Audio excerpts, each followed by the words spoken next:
Deus esteja falando. Vamos abrir as nossas Bíblias, mais uma vez, em Neemias. As últimas 3 vezes que estive aqui no púlpito, hoje a terceira, tenho usado o texto de Neemias como o meu texto base. Pedi ao pastor Tel que me desse esse presente de poder fechar essa tríade, e ele muito carinhosamente aceitou, porque há 3 domingos atrás, para mim, eu preguei sobre a alegria do Senhor e a nossa força, aqui em Neemias 8:10. Depois preguei sobre Neemias 8, o tempo de reconstruções. E hoje eu queria fechar essa tríade, falando aos irmãos ainda em Neemias, capítulo 1, reconstruindo suas portas e os seus muros. De uma certa forma, é isso que é a igreja que sonhamos, a igreja que desejamos, pessoas reconstruídas, pessoas restauradas. Então, eu creio que, de uma certa forma, eu estou dentro da temática que o pastor estabeleceu. Vamos ficar de pé, irmãos, e vamos ler Neemias, capítulo 1, verso 1 até o verso 4. Veja se o irmão que está aí do seu lado lembrou-se, teve a oportunidade de trazer a Bíblia. Se você puder, então, ajude-o estendendo a Bíblia para ele também. Neemias, capítulo 1, verso 1 ao verso 4. Todos acharam? Digam amém. Amém. Quem achou, diga amém. Amém. Muito bem. Palavras de Neemias, filho de Acalias, no mês de Quisleu, no ano 20º, estando eu na cidadela de Suzã, veio Hanani, um dos meus irmãos, com alguns de Judá. Então lhes perguntei pelos judeus que escaparam, que não foram levados para o exílio, e acerca de Jerusalém. E disseram-me, os restantes que não foram levados para o exílio e se acham lá na província, estão em grande miséria e desprezo. Os muros de Jerusalém estão derrubados, as suas portas queimadas. Tendo eu ouvido estas palavras, assentei-me e chorei, e lamentei por alguns dias, e estive jejuando e orando perante o Deus dos céus. Esse é o texto, e eu queria destacar, final do verso 3, os muros de Jerusalém estão derrubados, suas portas queimadas. Quando ouvi estas palavras, assentei-me e chorei. Senhor, nós estamos tão felizes de estarmos aqui na Tua casa nessa noite, porque é uma oportunidade de não somente estar com os nossos irmãos, mas, acima de tudo, de estarmos diante de Ti, de sermos abençoados, Senhor, com a Tua presença aqui, com os louvores, com os cânticos, com o clamor do Teu povo e com a Tua visitação, com a visitação do Teu Espírito. Por isso, nessa noite, agora que abrimos a palavra, Te pedimos, Senhor, que haja graça sobre nós, que da boca de Deus venha uma palavra para os nossos corações, que aquilo que determinaste para a noite de hoje não haja empecilho, não haja barreira, não haja dificuldade para que entendamos e que ela cumpra os seus desígnios. E que nessa hora, Senhor, toda distração, preocupação, ansiedade, dor, tristeza, medo, sejam banidos do nosso meio, para que haja liberdade do Espírito, porque o Espírito gosta de liberdade. Onde há o Espírito, há liberdade. E queremos dar ao Espírito essa liberdade de operar em nosso meio nessa hora, Senhor. Visita o Teu povo e fala ao nosso coração. em nome de Jesus. Amém. Amém. Vamos sentar, irmãos. Os muros de Jerusalém estão derrubados e as suas portas estão queimadas.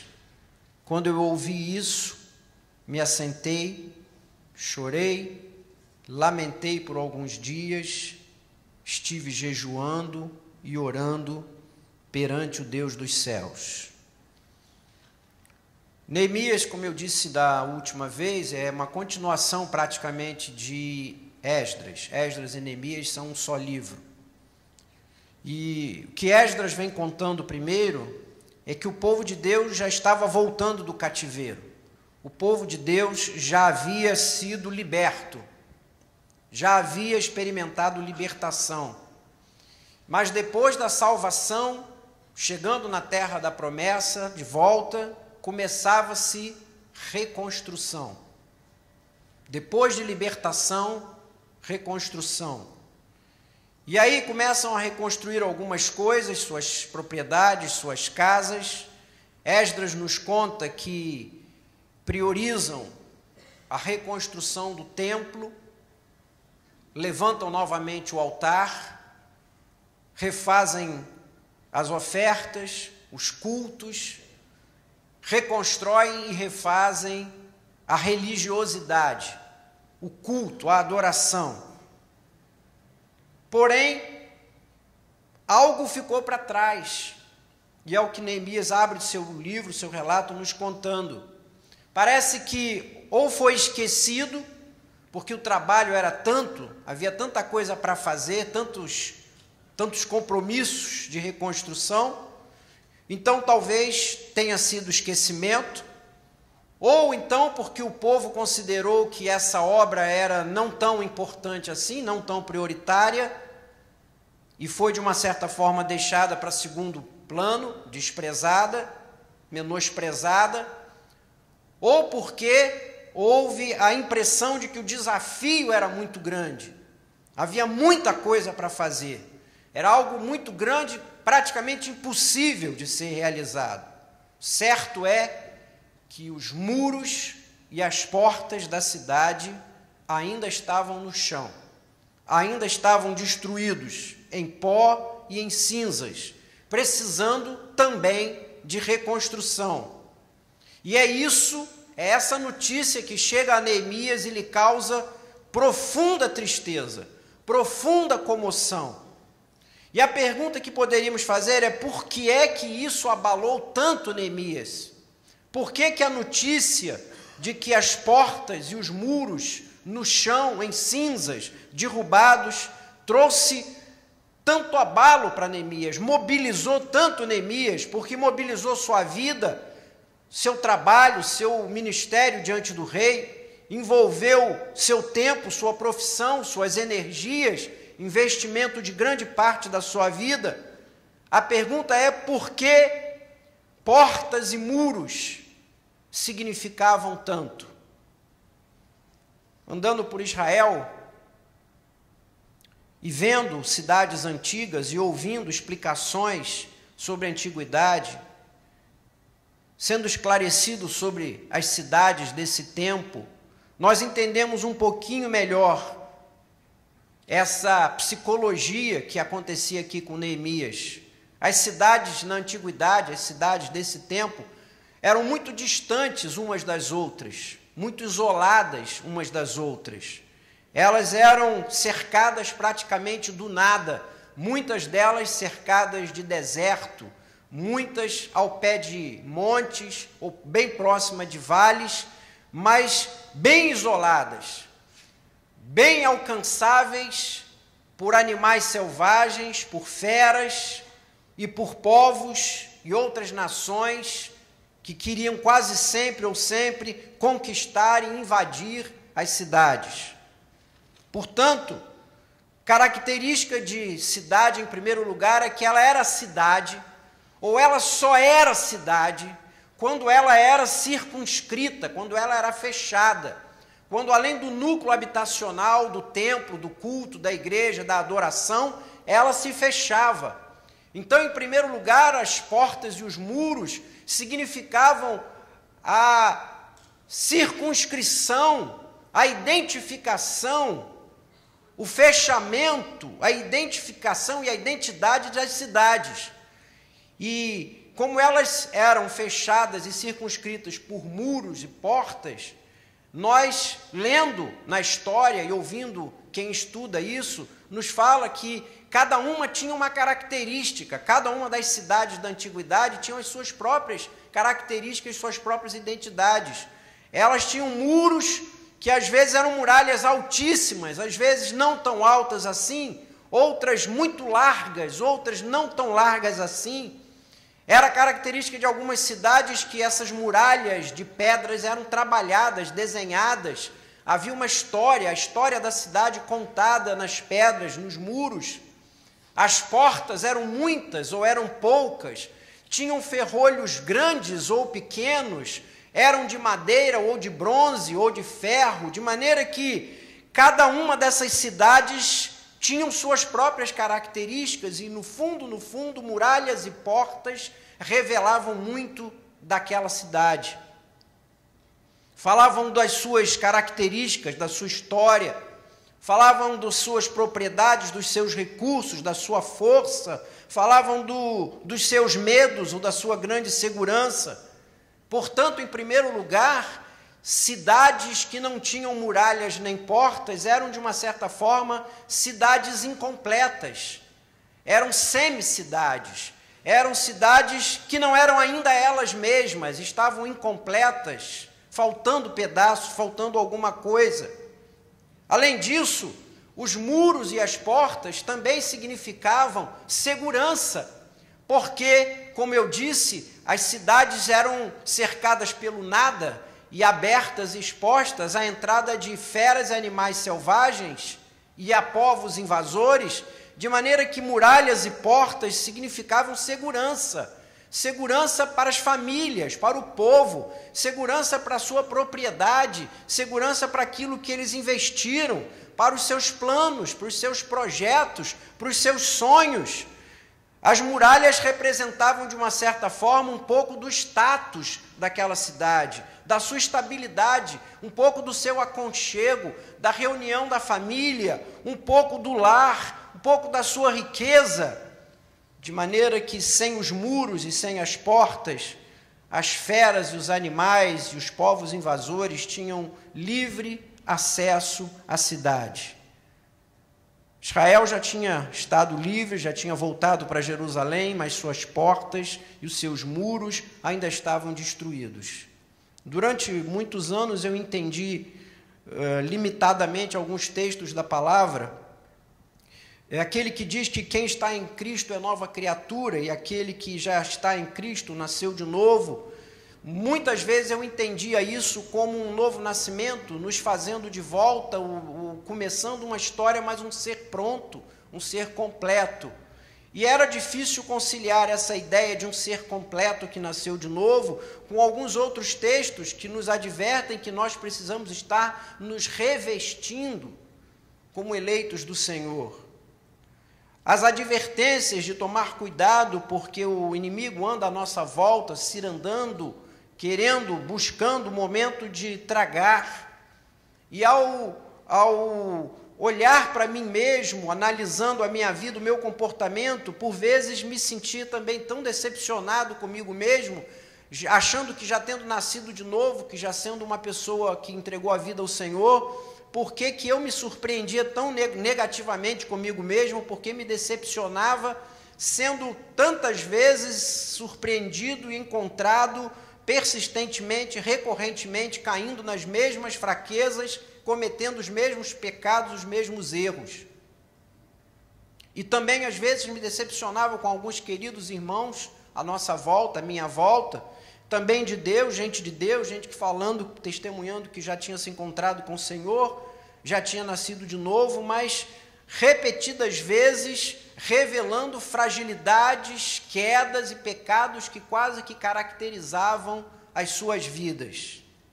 Nascer de novo, nascer do Espírito, é ter essa libertação, mas não abre mão da necessidade de reconstruções, consertos, restaurações.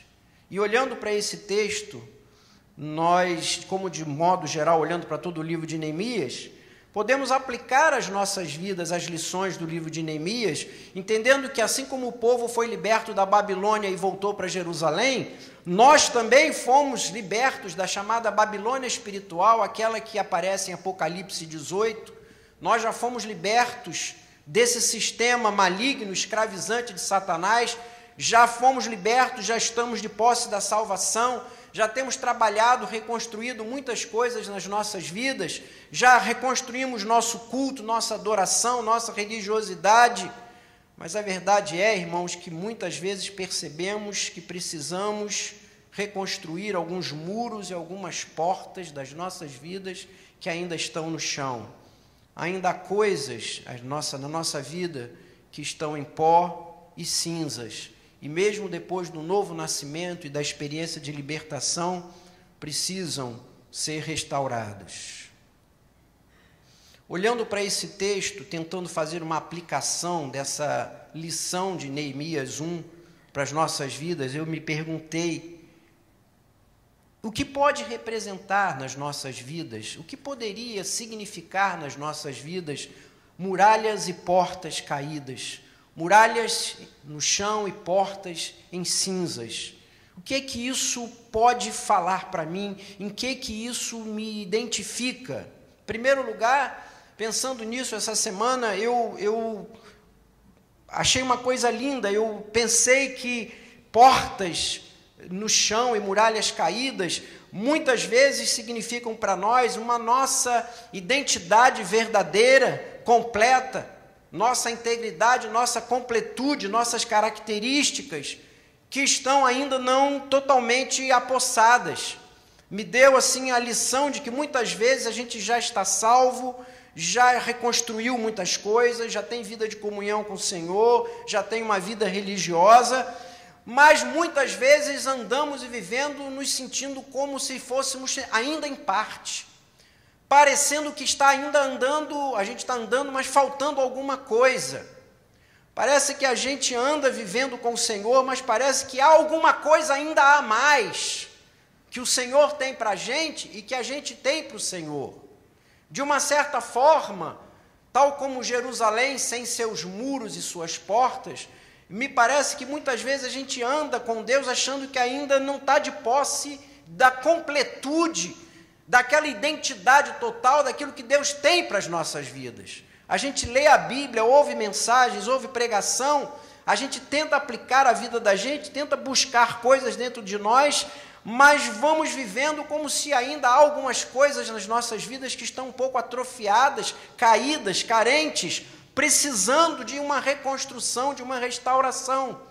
Tal como as muralhas e as portas de Jerusalém e das cidades antigas circunscreviam, amarravam, completavam, identificavam, caracterizavam as cidades, parece que nós também às vezes nos sentimos que há partes de nós ainda no chão, que há ainda falta de alguma coisa, sentimos que Deus tem muito mais para mim e eu tenho muito mais para Deus, mas está faltando ainda alguma coisa que eu não descobri o que é.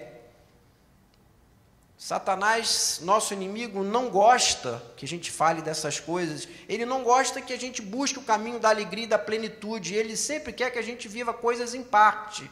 Ele tem o ministério da destruição e parece que no tempo em que a gente ainda não conhecia o Senhor e que a gente ainda estava no cativeiro, parece que ele colocou algumas áreas da nossa vida no chão, alguns muros ficaram no chão, algumas portas foram queimadas. E agora, libertos e salvos e já vivendo em Jerusalém, é hora de encontrarmos que muralhas e que portas são essas que precisamos ainda buscar reconstruir. Mas, em segundo lugar, eu pensando nesse texto, também acho que muros derrubados e portas em cinzas são também símbolos da nossa proteção e da nossa segurança, do limite do impedimento para que o inimigo não tenha essa entrada livre nas nossas vidas. Fiquei pensando que muitas vezes, mesmo sendo gente de Deus, povo de Deus, Muitas vezes há áreas das nossas vidas, há pecados em nossas vidas que nos são renitentemente repetidos. Poderíamos dizer que são os nossos pontos fracos. Parece que há áreas nas nossas vidas que dizemos assim, são frestas ou brechas, por onde o inimigo tem a maior facilidade de entrar e sair, passear e circular nas nossas vidas. Seriam, de uma certa forma, aqueles nossos pecados crônicos e recorrentes. Parece que ali naquelas áreas os muros estão no chão e as portas ainda estão queimadas. Já salvos, já do povo de Deus, já louvando e amando e adorando o Senhor, mas frequentemente sendo surpreendidos, envergonhados, entristecidos pela surpresa de encontrar o inimigo aqui pertinho, cara a cara, e a gente fica tentando lutar na mão, no braço, e quase sempre a gente sai perdendo. Mas, em terceiro lugar, tentando identificar o que são muros caídos e o que são portas queimadas nas nossas vidas, eu pensei numa coisa 2 dias atrás, é que isso pode representar também não somente essa livre entrada do inimigo nas nossas vidas, mas também nossas saídas. Porque pensem bem comigo, porta nem sempre significa tão somente lugar ou situação que impede a entrada de inimigo. Porta também é lugar de saída. Porta é o lugar onde você bota a mão na maçaneta, abre e vai. De maneira que quando não há portas estabelecidas e as portas estão queimadas, nós parece que perdemos a abertura para as nossas saídas, para os nossos grandes voos, para os nossos grandes arroubos, para os nossos grandes projetos, para pormos em ação os nossos sonhos, para invadirmos coisas novas, sonhar, projetar, planejar e realizar coisas novas. De um certo sentido, eu diria que portas podem significar, e especialmente as abertas, fé, esperança. Quando você abre uma porta, você parte para algo novo, você vai fazer um caminho novo, vai sair da sua mesmice, do seu costumeiro, do seu repetitivo. De maneira que quando eu falo sobre portas em cinzas, em monturos, significa que há muitos de nós que já de Deus, andando com Deus, vivendo com Deus, contudo continua com uma fé limitada, com uma esperança pequena, com planos e sonhos, projetos que um dia foram esquecidos ou deixados no passado. Vivemos uma vida curta, limitada, pobre, sem grandes expectativas, sem grandes arroubos, sem grandes lançamentos, sem grandes experiências. Projetos e sonhos que foram jogados em cinzas, no chão, e por isso vivemos frustrados. Assim Neemias estava frustrado. E a pergunta é, como é que Neemias resolveu isso?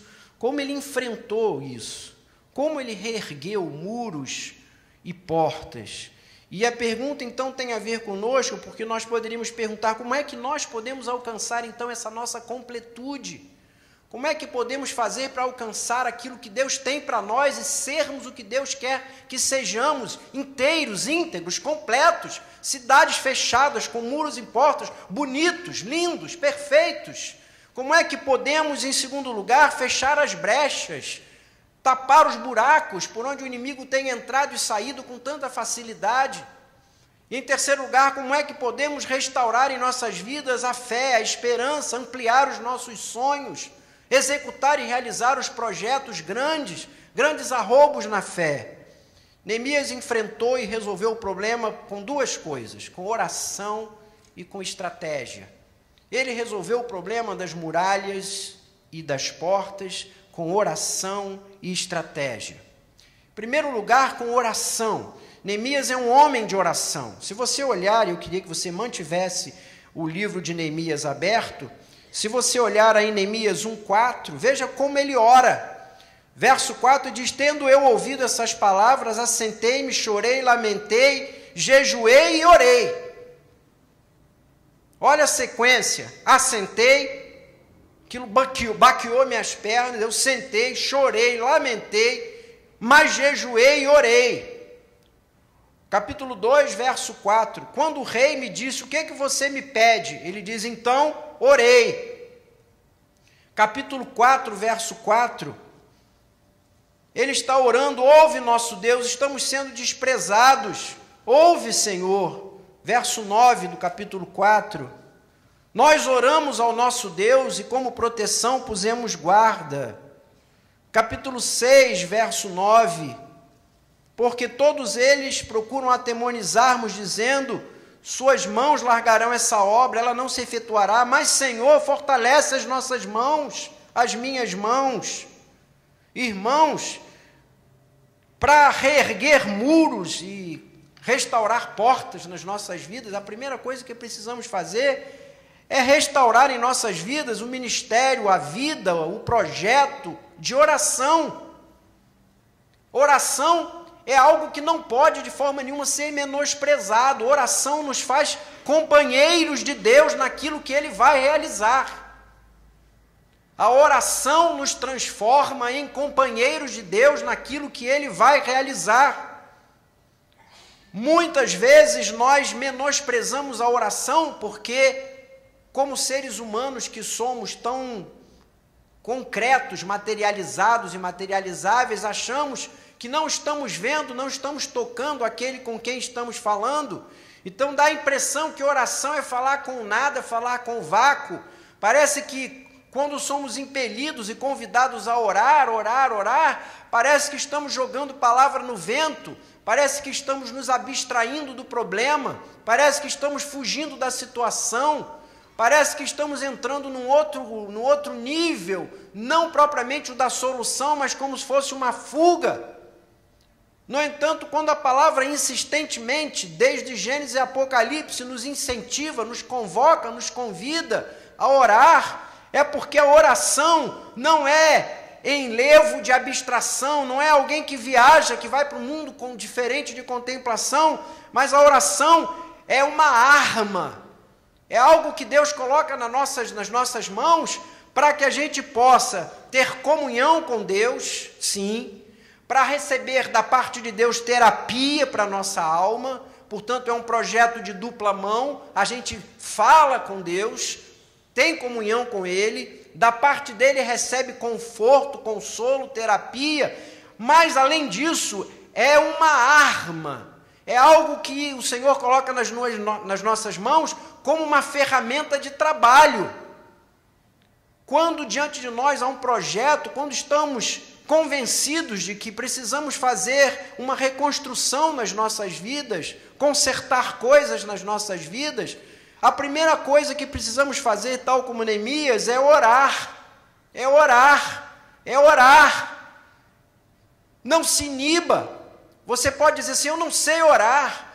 Olha, eu escuto na igreja gente que ora tão bonito, fala tão bonito, vai falando aquelas coisas maravilhosas, vai puxando a história de Deus desde o Gênesis até o Apocalipse.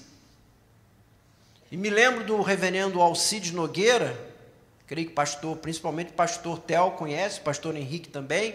Pastor Alcides Nogueira, um antigo pastor da nossa infância, ele tinha esse dom de orar, e quando ele orava, você poderia cronometrar no relógio, era de 15 a 20 minutos, no mínimo, oração pública, oração na igreja. E ele tinha esse dom, ele começava com Deus lá no Éden, e caminhava em toda a Bíblia, levava até o Apocalipse, de maneira que a pessoa que orava com ele, orava e aprendia as Escrituras. Não era assim? E muitas vezes eu quero confessar aqui um pecado aos irmãos, eu era guri e gostava de cronometrar para ver se ele naquele dia bateria o recorde dos dias anteriores. Espero que você não faça isso com as minhas mensagens. A oração não precisa ser longa, não precisa ser bonita, para que ela seja eficaz. As únicas 3 coisas que a palavra diz que a oração precisa, é que ela precisa ser contínua, verdadeira e com fé. Orai sem cessar. Então, orar sempre, estar sempre orando. Obviamente que então não dá para você fazer oração de Gênesis e Apocalipse toda hora, todo momento, mas é estar sempre orando, sempre falando com Deus. É ser verdadeira, É Deus olhar para você e ver que aquilo que a sua boca está falando é verdade do seu coração. Porque Deus não se deixa levar pelas palavras que saem dos meus lábios, mas pelo que Ele encontra no fundo do meu coração. E a oração precisa ter fé. São essas 3 coisas apenas que a Bíblia nos ensina que realmente movimentam a oração. E Neemias era um homem de oração, e a primeira coisa que ele fez para reconstruir os muros e colocar de volta as portas na cidade foi orar. Daniel 9, que não cabe aqui, não há tempo para a gente ler, Daniel 9, 20 a 23 e 10, 12, nos fala que quando começamos a orar da parte do Senhor, já vem imediata resposta. Quando você abre a boca e diz Senhor, e diz anjo, vai lá. Ele sabe. Quando você diz Senhor amado, eu estou, o anjo já está chegando do seu lado junto, rentinho. Já começou a luta, a batalha, já tem espada no céu e a obra já está se realizando. Porque oração é arma. Ponha isso na sua mente hoje, oração é arma, oração não é abstração, oração não é fuga, oração não é enlevo abstracionista, oração é luta, oração é fazer de mim e de você companheiro de Deus numa obra. Aquilo que você está pedindo ao Senhor, quando você ora, Deus está dando a ordem, você está operando e trabalhando junto com Ele. Mas a segunda coisa que Neemias fez para reconstruir as muralhas foi uma estratégia. Ele fez uma estratégia, armou uma estratégia para fazer a reconstrução dos muros e a reposição das portas. A estratégia é ampla, é longa. Eu rapidamente anotei 7 itens e vou tentar falá-los todos, mas rapidamente, para te dar a oportunidade de, ao longo da semana, você desenvolver melhor isso. Qual foi a estratégia de Neemias para essa obra? Primeira estratégia que a gente nota é que há algo acontecendo primariamente dentro dele. A estratégia de restauração de muros e reposição de portas é algo que começa dentro de você. Neemias teve consciência da necessidade, decidiu enfrentar e dispôs-se a buscar os recursos. E tudo isso aconteceu dentro dele. Ele tomou consciência daquela necessidade, decidiu enfrentar e dispôs-se a buscar os recursos. Onde que está isso? No capítulo 1, verso 4, texto que eu repetidas vezes li, diz que quando ouviu as palavras, ele assentou, chorou, lamentou, mas jejuou, orou e ficou esperando uma oportunidade de buscar os recursos. E no capítulo 2 diz que no verso 5, quando ele orou pedindo a Deus que desse a saída, os recursos, quando ele estava diante do rei, o rei disse, o que você está querendo? O que você está precisando? Pode pedir.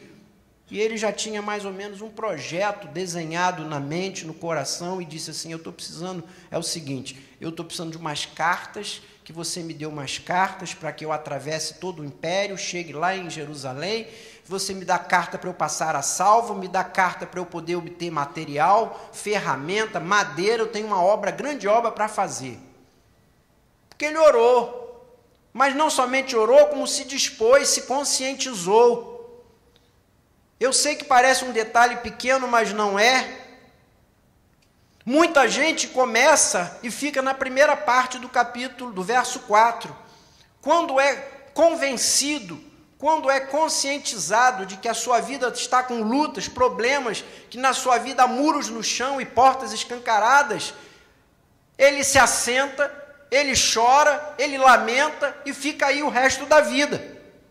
Você encontra o sujeito vivendo a vida inteira chorando, lamentando, conscientizado de que a vida dele não vai bem, que o diabo entra e sai e faz o que quer à vontade, e que os planos e projetos e sonhos de Deus ele não consegue realizá-los, estão no chão, e ele chora, chora, chora e não sai desse ponto.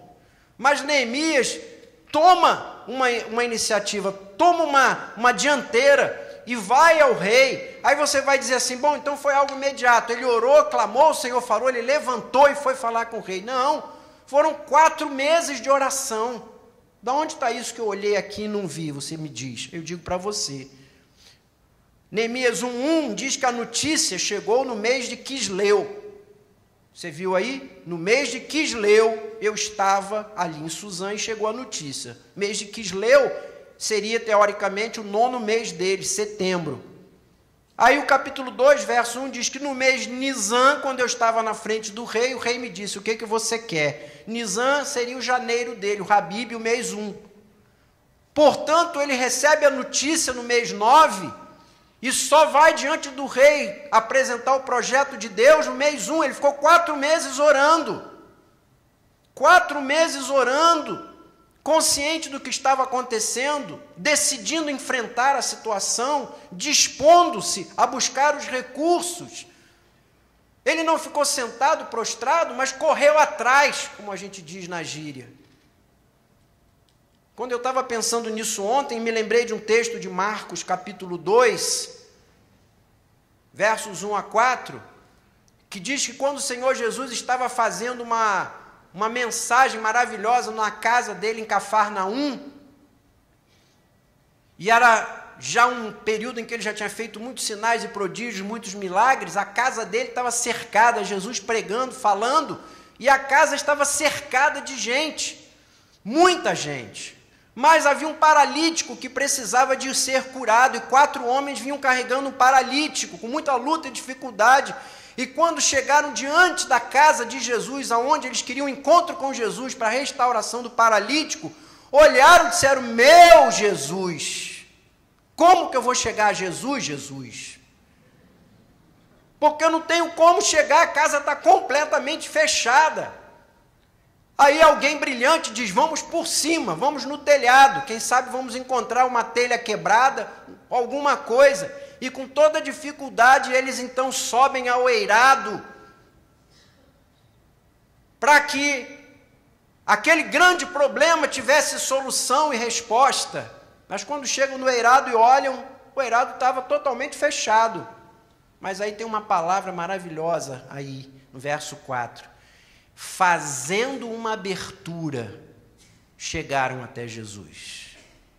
Irmãos, muitas vezes, nossas lutas para reconstruir coisas nas vidas da gente, muralhas e portas, precisam não somente de disposição, de vontade, de consciência, mas precisa de que a gente tenha a disposição de fazer aberturas. Porque às vezes a nossa comodidade, a nossa preguiça, o nosso preconceito, o nosso medo, a nossa letargia nos impede de nos apossarmos do que Deus tem para nós. E a gente precisa fazer uma abertura, deixar de lado medos, preconceitos, porque às vezes o que Deus tem para fazer na sua vida, Ele vai fazer independentemente de você, às vezes Ele vai fazer por meio de você, ou às vezes Ele vai usar pessoas, profissionais, outras pessoas, e você tem que ter essa disposição, essa abertura, para dizer, Senhor, agora eu tomei como sério para a minha vida, eu vou reconstruir meus muros, vou repor as minhas portas, vou me tornar uma pessoa ampla, completa, identificada com o projeto que Deus tem para a minha vida, vou fechar as brechas, o inimigo não vai entrar mais, e vou botar a porta, e vou abrir a porta, e vou sair para sonhos, planos e projetos que Deus tem para a minha vida, e vou abrir e ampliar a minha fé, quero pisar novos ares, novos terrenos, fazer novas coisas. Mas, em primeiro lugar, você precisa descobrir que talvez você precisa de algo que comece a acontecer dentro de você. E é preciso, às vezes, fazer uma abertura. Mas a segunda coisa, eu não posso me prender muito, o tempo corre. Segundo lugar, segunda estratégia é que Neemias identifica e reconhece os estragos. Na sua estratégia, ele levanta, capítulo 2, verso 11, diz que ele vai para Jerusalém, leva os recursos que ele conseguiu com o rei, chega lá, verso 12, de noite ele se levanta, vai andando com as pessoas, vai olhando a cidade, verso 13, sai na porta do vale, sai pela fonte do dragão, pela porta do monturo, e vai andando, e vai cercando os muros, e olhando o que estava no chão, o que estava assolado, as portas que tinham consumidas pelo fogo, está aí no verso 13, não havia lugar por onde passasse o animal que o montava, então eu subi no ribeiro, contemplei de cima, contemplei de baixo, olhei por cima, olhei pelo lado, olhei tudo, voltei, entrei e voltei para casa. O que está acontecendo aqui, irmãos? Neemias entende que para que a obra fosse bem feita, era preciso entender o que realmente estava acontecendo, fazer um bom diagnóstico. Qual é a real dimensão do meu problema? O que está acontecendo comigo? Por que as coisas estão assim na minha vida? Eu preciso ver. Há crente que vive a vida inteira botando band-aid na vida. Os anos se passam e ele nunca encara a realidade do que está errado e vai tacando band-aid em plástico sabiá. Vive a vida inteira botando aquele sprayzinho milagroso de jogador de futebol, vocês já viram? O sujeito vai correndo, leva uma traulitada do inimigo, cai, parece que é uma fratura exposta, aparece lá o massagista com um sprayzinho de não sei o que, gelol, bota em cima, o sujeito levanta rapidinho, já está bom. Eu nunca vi um spray tão milagroso. Tem crente que passa a vida inteira encarando seus problemas com band-aid em plástico sabiá e sprayzinho de jogador de futebol. Não tem a coragem de procurar a fundo, saber o que está acontecendo comigo, onde estão os meus problemas, qual a dimensão da minha vida, onde é que eu preciso tratar, onde é que eu preciso reconstruir. Nós não vamos chegar a lugar nenhum com ilusões, enganos, máscaras, mentiras, desculpas nem anestésicos. Só vamos reconstruir muralhas e repor portas se tivermos o diagnóstico completo. É mais ou menos o que Jesus faz com o cego sentado à beira do caminho, no caminho para Jericó, onde ele clama: Senhor, filho de Davi, tem misericórdia de mim, sentado com aquela capa preta típica de cego, mendigo, de pedinte, à beira do caminho. Jesus passa e no máximo ele faz é gritar, gritar, gritar, gritar, até que o Senhor diz: vem aqui. Vem para cá, se exponha. E chega para ele e diz: o que é que você quer que eu faça? Você às vezes lê esse texto e diz assim: mas que loucura, será que Jesus não está vendo que ele é um cego mendigo? Vai perguntar ao sujeito o que ele quer que ele faça? Não está na cara. Não está na cara, porque muitas vezes nós preferimos adotar estratégias, subterfúgios, máscaras diante de Deus, e o Senhor fica disposto, esperando para que você diga para Ele o que é de verdade que você quer. É a mesma estratégia do Senhor quando entra na sinagoga, Marcos 3, e tem um necessitado lá no fundo com uma mão mirrada, esperando naquele dia receber uma bênção do Senhor, e fica lá no canto escondidinho, escondendo a mãozinha seca. Mas a obra do Senhor diz assim: vem para o meio, vem para cá, fica aqui no meio, vamos fazer uma coisa, estende a mão, estica a mão, olha a feiura, a secura disso, vamos encarar isso com realidade. É isso aí que está te incomodando, mas é isso aí que eu vou curar. Mas vem para o meio e estende a mão. São duas frases lindas em Marcos 3, no homem da mão ressequida: vem para o meio e estende a tua mão. Eu acho que para a nossa obra de restauração, muitas vezes precisamos dessa coragem de fazer o que Neemias fez na sua estratégia, de identificar e reconhecer onde estão e como são os estragos. Porque só quem tem um diagnóstico completo tem coragem e sinceridade diante do Senhor de receber a cura. Terceira coisa na estratégia: a obra tem que ser feita, essa obra de cura, restauração, com silêncio e com testemunho. Com silêncio e com testemunho. Você vai dizer: mas espera aí, isso aí parece um contrassenso. Se é com silêncio, como é que é com testemunho? Não é paradoxo não. Veja aí o capítulo 2, verso 12. Neemias andou de noite, levou só uns poucos homens para ver a desgraça, para ver as cinzas, para ver as portas no chão. Diz o texto 2,12: eu não contei para ninguém o que Deus pusera no meu coração que ia fazer em Jerusalém. Eu andei em silêncio, não falei nada para ninguém. Verso 16: não sabiam os magistrados aonde eu fora, nem o que eu tinha feito. Até aqui eu não declarei coisa nenhuma para ninguém, nem aos judeus, nem aos sacerdotes, nem aos nobres, nem aos magistrados, nem a ninguém, nem quem estava fazendo a obra. Eu fiquei de boca fechada. Eu fui olhar a desgraça, fui olhar o que estava acontecendo, mas guardei silêncio.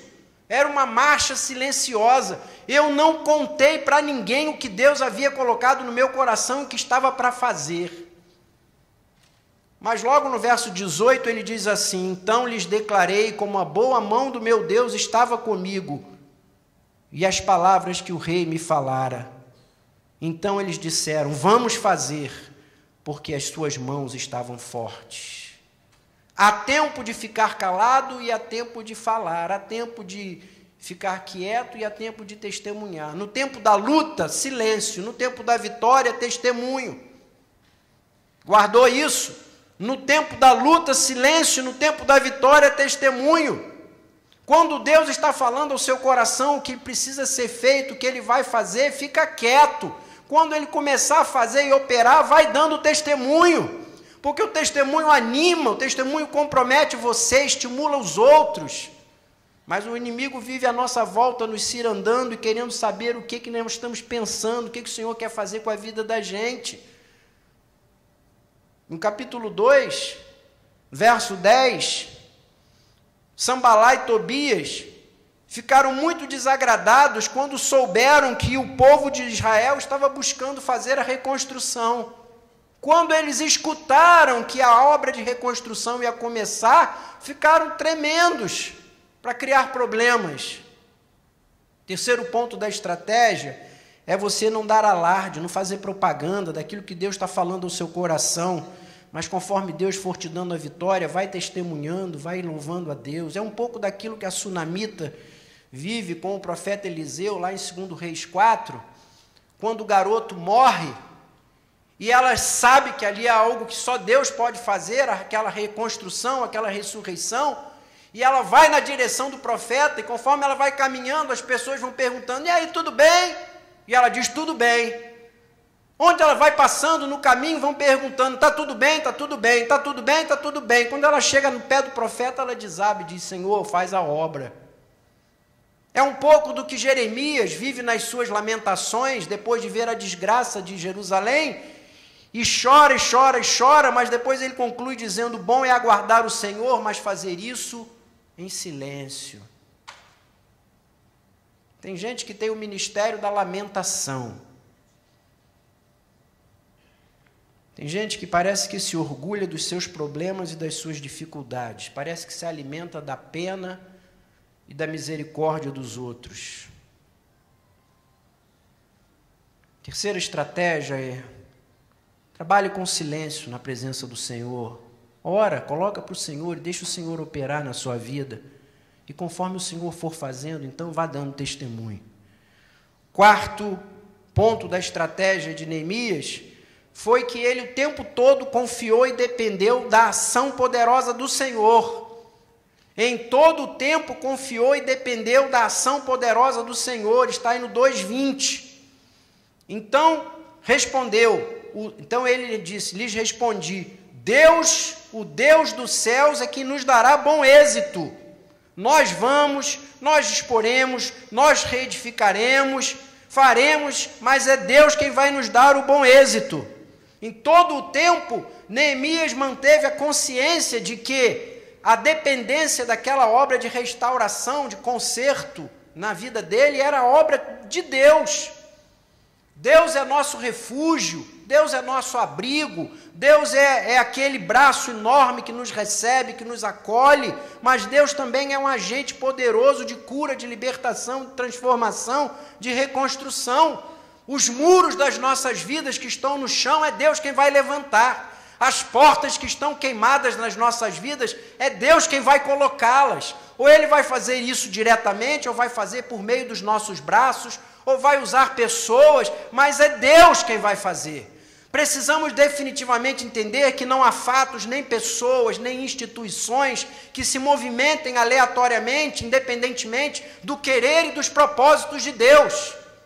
Nada acontece sem que Deus o queira ou permita. É a soberania de Deus, é a providência de Deus que controla e dirige todas as coisas. E a grande beleza e maravilha de tudo é que o grande, soberano, maravilhoso Deus dos céus é o Deus da minha porta e do meu muro. O Deus que está no céu controlando e guardando o movimento dos astros, sustentando o universo pela sua palavra, está atento à minha porta queimada, ao meu muro no chão, e Ele tem todo o interesse em que eu reconstrua o que está no chão em cinzas. Quinto ponto da estratégia de Neemias é que ele fez a obra de reconstrução colocando-se sempre lado a lado com alguém.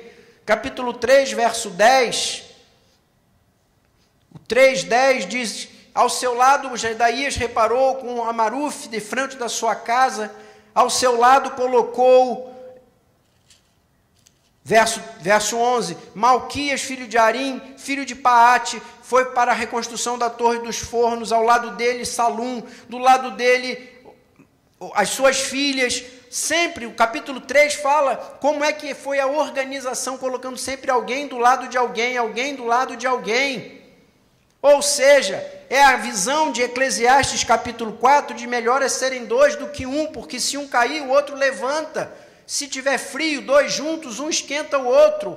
Esse cordão de 3 dobras, ele é mais difícil de ser vencido. Precisamos, nessas obras de reconstrução, de cura, de colocar portas nas nossas vidas, muitas vezes de um companheiro, uma companheira de oração, alguém que Deus tem dado o dom de misericórdia, de socorro, alguém que tem o dom da intercessão, para você estar ao lado de alguém, alguém te ajudando e você ajudando alguém. Lucas 10:1 diz que quando o Senhor enviou os apóstolos, enviou-os 2 a 2. Quando estamos conscientes de que algo na nossa vida não está bem, estamos decididos a mudar, a transformar, a encarar aquela luta, vamos nos colocar ao lado de alguém para ajudar alguém e ser ajudado por alguém. Alguém que tenha esse dom, esse ministério de encorajamento, de ajuda, de consolação, de ânimo, porque estar ao lado de alguém nos tempos de reconstrução é a estratégia abençoadora de Deus. Não fique sozinho, não fique isolado, não encare suas crises sozinho. Procure alguém, ponha-se ao lado de alguém, peça ajuda de alguém. Sexto e penúltimo ponto da estratégia de Neemias: faça aquilo que está ao seu alcance. Vá fazendo aquilo que está ao seu alcance. Nesse mesmo capítulo 3, 28 a 30, capítulo 3, 28 a 30, Neemias ensina que cada um iria reconstruir o que estava apenas diante de si. Olha que coisa maravilhosa. Quando o povo olhou toda a muralha caída, tudo em cinzas, falou: não tem jeito, como é que nós vamos conseguir reconstruir isso tudo? Então Neemias, com muita sabedoria, disse: você está enganado. Quem disse a você que você vai reconstruir isso tudo? De jeito nenhum. Você mora onde? Eu moro aqui na rua tal, endereço do povo. Você só vai levantar o que está diante de você. É só o que está diante de mim? Só o que está diante de você. Aí Neemias foi para o vizinho dele e disse: olha aqui, você só vai reconstruir o que está diante de você. E foi para o outro vizinho e disse: você só vai reconstruir o que está diante de você. E dessa maneira ele foi um a um, ensinando a estratégia de fazer apenas aquilo que está ao seu alcance. E assim, cada um reconstruiu o que estava diante de si, e em 52 dias toda a muralha foi reerguida. Porque, conhecendo a nossa natureza, muitas vezes a grandeza da obra, da luta, dos desafios que estão diante de nós, isso nos inibe, nos assusta, nos paralisa. E aí abrimos mão de fazer o pequeno, o possível, o que está ao meu alcance, e não fazemos nada. A palavra está cheia de exemplos, não temos tempo para estudar cada uma delas, mas só para citar Moisés, quando Deus o chama para ir libertar o povo, ele disse: eu não sei falar, eu não sei nada, eu não sei o que eu vou fazer, eu não sou nada. E o Senhor diz: o que é que você tem aí nas tuas mãos? Ele diz: eu tenho meu bordão, joga no chão. Ele jogou e o bordão dele virou uma serpente. Ele diz: agora pega a serpente pela cauda, e ela transformou-se novamente em seu bordão. A pergunta do Senhor para ele foi: o que é que tem aí nas tuas mãos? Quando Gedeão é chamado para libertar o povo contra os midianitas, Gedeão estava lá malhando no lagar, um trabalhador da agricultura, e o Senhor diz: vai libertar o meu povo de Israel da mão dos midianitas. Ele disse: eu? Meu pai ainda é adorador de Baal, tem altar de Baal no fundo do meu quintal. Se eu bobear, ao invés de me chamar de Gedeão, ele ainda me chama de Jerubaal. Eu vou ser o libertador do povo? E o Senhor diz para ele assim: vai nessa tua força, e eu vou libertar o povo. Vai nessa tua força.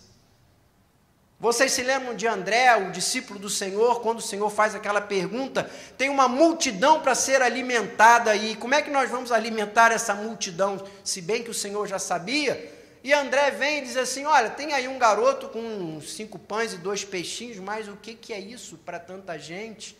E o Senhor disse, vai lá e pega esses 5 pães e 2 peixinhos, e orou, abençoou, e aquilo alimentou, ainda sobraram muitos grandes cestos. O que é que tens na tua mão?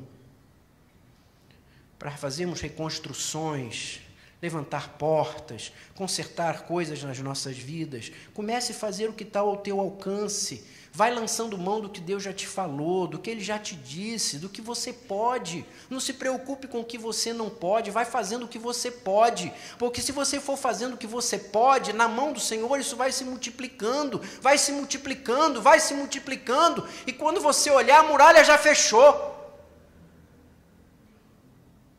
mas vai e faz. E concluo dizendo que o 7º ponto da estratégia de Neemias é manter a consciência de que há uma luta, há uma batalha em curso. Capítulo 3, verso 3. Capítulo 3, verso 3. Depois que fizeram a obra, botaram nas portas ferrolhos e trancas. Capítulo 4, verso 7. Sambalá e Tobias, quando viram que as coisas estavam se fechando, ficaram irados. Verso 8, foram atacar Jerusalém, criando confusão. Verso 11, disseram, não saberão nada disso, vamos entrar lá no meio deles, vamos fazer confusão, vamos fazer aquela obra parar. Verso 16, estratégia de Neemias, daquele dia em diante, metade dos moços trabalhava, a outra metade segurava lanças, escudos, arcos, couraças. Os chefes estavam por trás de toda a casa de Judá. Irmãos, nunca podemos nos esquecer que viemos de um cativeiro e que enquanto estávamos no cativeiro foi esse inimigo que botou as muralhas no chão e queimou as nossas portas. E quando o Senhor nos deu a libertação do cativeiro e voltamos, e agora é hora de levantar muralhas e repor portas, é hora de enfrentar esse mesmo inimigo, que não está feliz, não está satisfeito ao nos ver encarar e sermos conscientizados de que há coisas nas nossas vidas precisando de tratamento, de cura, de reconstrução, e em todo o tempo vai querer assolar, acusar, desanimar, mentir, suscitar confusão. Então, enquanto fazemos a obra, não podemos abrir mão de vigiar, estar acordado, estarmos armados. E a palavra de Deus diz que as armas que dispomos é a oração e a palavra de Deus. Quem não ora, quem não tem a palavra de Deus, quem não lê a Bíblia, quem não conhece a Bíblia, não tem arma nas mãos para se defender do ataque de Satanás. Recentemente, conversando com uma pessoa, eu estava dizendo uma coisa com uma certa tristeza, mas com profunda verdade. É possível que eu chegue numa igreja, não vou falar que é a nossa, vou falar de uma igreja em uma forma geral, genérica. Você chega numa igreja, você pergunta quais são os livros da Bíblia, pede para botar em ordem, ou então pede para abrir em Oséias, em Joel, e a pessoa não saiba. Mas você pede para falar o nome dos personagens da novela das 10, sabe tudo.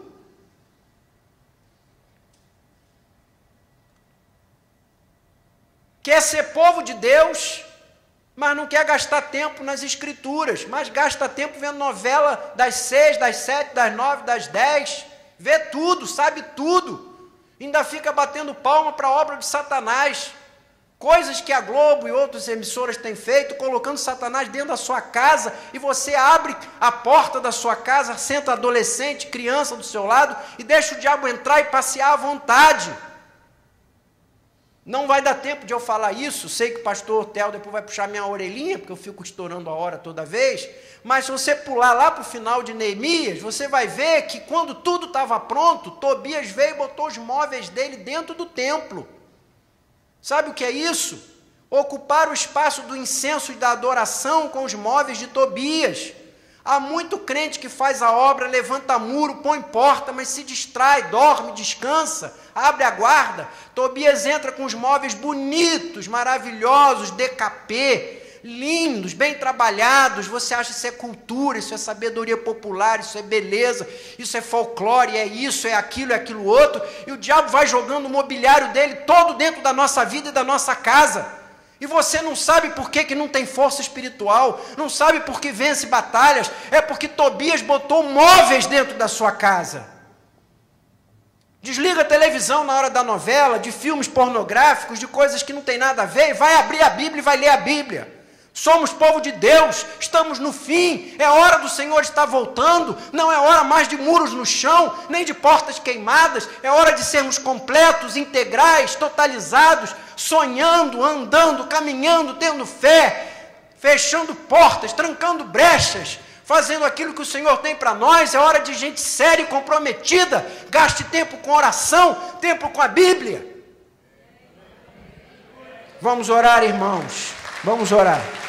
Quem acha que isso é para você, vem aqui na frente que eu quero orar, porque isso é para mim, e eu quero orar para mim, e eu quero orar para quem acha que isso é para você. Quem tem muro no chão, porta queimada, quem tem sonhos frustrados, projetos vencidos, se sente em parte, se sente faltando coisas, quem está sentindo que Deus tem coisas grandiosas para a sua vida, e que você quer tomar posse dessas coisas, quem acha que Satanás está passeando na sua vida e você quer fechar a porta, quer trancar brecha, quer fechar brecha, vem aqui na frente, vai dizer isso para o Senhor hoje à noite. Vamos dizer isso para o Senhor hoje à noite.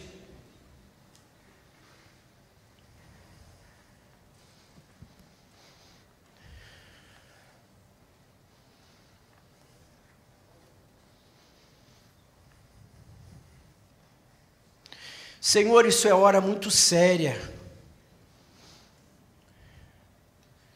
Nós não estamos aqui brincando,